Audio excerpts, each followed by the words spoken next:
बहनों और भाइयों, दोस्तों, बचपन में कभी एक कहानी सुनी थी जो आज के ज़माने में भी बिल्कुल फिट बैठती है, बिल्कुल सही सटीक बैठती है। जी हाँ, आपने भी शायद सुनी हो वो कहानी, और अगर नहीं सुनी है तो मैं आपको बताता हूँ। किसी गांव में एक बहुत रईस आदमी रहता था। बहुत अमीर, बहुत रईस, बहुत बड़ा आदमी, दौलतमंद। जी हाँ, उसकी एक बहन थी जो बहुत गरीब थी, बेहद गरीब, बहुत गरीब। खाने के भी लाले पड़े हुए थे, बच्चे थे रोते बिलखते हुए, और फाके और गरीबी का मौसम था वहाँ। और भाई बहुत रईस, बहुत बहुत बहुत रईस, अब्जोपति, करोड़पति से भी अब्जोपति, बहुत ज़्यादा, बहुत रईस। एक दिन जैसे वो हर साल एक प्रोग्राम करता था भाई, बड़े पैमाने पे, और खाने की दावत पूरे गांव वालों को देता था।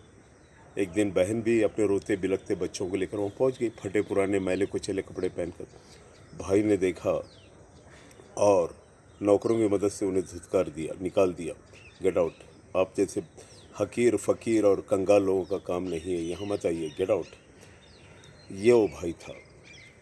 वक्त बीतता गया, मौसम बीतते गए, कई साल बीते। उस गरीब बहन के बच्चे बड़े हो गए, बड़े, उन्होंने मेहनत की दिलो जान से, रात दिन मेहनत करके बहुत बड़े आदमी बन गए। वो भी बहुत रईस, इतने रईस कि पूछो मत, बहुत ज़्यादा। चमकती दमकती गाड़ियाँ आ गई। एक दिन उसी तरह, हर साल की तरह, उस भाई ने, जो आज बुज़ुर्ग बन चुका था बहुत, खाने की दावत रखी पूरे गांव वालों को।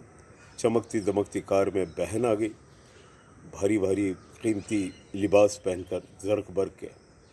और बच्चे भी आ गए जो नौजवान बन चुके थे। चमकती दमकती गाड़ियों का काफिला पहुंचा। भाई दंग रह गया। और कालीन बिछाया, रेड रेड कारपेट, वेलकम, आइए।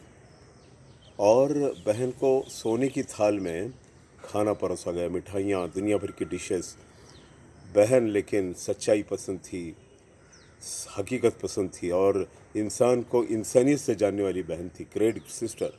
उसने एक एक मिठाई का टुकड़ा या एक एक निवाला फूड का कभी कार को देती, कभी कीमती लिबास रखे थे उस पर रख देती, कभी गहने निकाल कर रखे थे तमाम, हाथ के कंगन, चूड़ियाँ, दुनिया भर के जो गहने पहनने थे, गोल्ड के, सोने के, उसको एक एक निवाला, एक एक खाना दे रही है।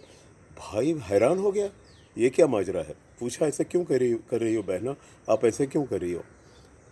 बहन ने कहा, ये इज्जत मेरी नहीं है, ये चमकती दमकती कार, ऊंचे किस्म के लिबास और ये कीमती जेवरात की कदर है, मेरी कदर आज भी नहीं है। भाई की आंखें खुल गई। तब उसने इंसान की इंसानियत को जाना, इंसान के खूबियों को पहचाना। यही तो बात आजकल हो रही है।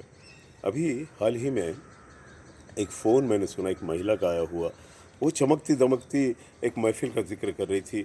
फलां ऐसे कीमती कीमती कपड़े थे, फलां मिठाइयाँ थी, फलां इतने गहने थे। अरे भाई, ये भी तो देखिए उस इंसान का किरदार कैसे है, कैरेक्टर कैसे है, एजुकेशन कहाँ तक हुआ है। ये बहुत ज़रूरी है देखना, वरना वो ख़तरनाक किस्म का डॉन है, भाई है, जो भी है, उसकी भी तो कमाई बहुत होती है। जो गलत काम करती है कोई लड़की, उसकी भी कमाई बहुत ज़्यादा होती है। क्या आप उनकी तुलना बड़े बड़े ज्ञानी, पंडित, महात्मा, साधु, उलेमा, आलिम लोगों से करोगे? कभी नहीं हो सकता। कहते हैं कि राजा अपनी नगरी में पूजा जाता है, मान सम्मान पाता है। राजा जो होता है, बादशाह, किंग, अपने इलाके में, अपने देश में, अपने इलाके में पूजा जाता है, सम्मान मिलता है, इज्जत मिलती है। और ज्ञानी जो होता है, आलिम जो होता है, रियल में वो सारी दुनिया में माना जाता है, जाना जाता है, सम्मान मिलता है, इज्जत मिलती है। ये फ़र्क है। अब इसके बाद कभी भी किसी की चमक दमक, लंबी गाड़ियाँ, ऊंची मकानात और चमक दमक में मत जाइएगा। अंदरूनी झांकिएगा, अंदरूनी फितरत क्या है, कैरेक्टर क्या है, किस तरह का इंसान है, क्यों दावतें दे रहा है। और काबिलियत सिर्फ रुपये पैसे, चमकती दमकती गाड़ियाँ, ऊंचे हवेलियाँ, मकानात से नहीं होती। कैरेक्टर, ज्ञान, नॉलेज, और उसकी समाज के प्रति कितनी लगन है, कितना वो देना चाहता है, समाज के लिए क्या कर रहा है, ये तमाम बातें देखकर फिर उसकी इज्जत होनी चाहिए। All the best. कोई नई सुबह होगी, नए सवेरा जागेगा। ऐसे पूरी उम्मीद के साथ, शुभकामनाओं सहित फिर मिलेंगे।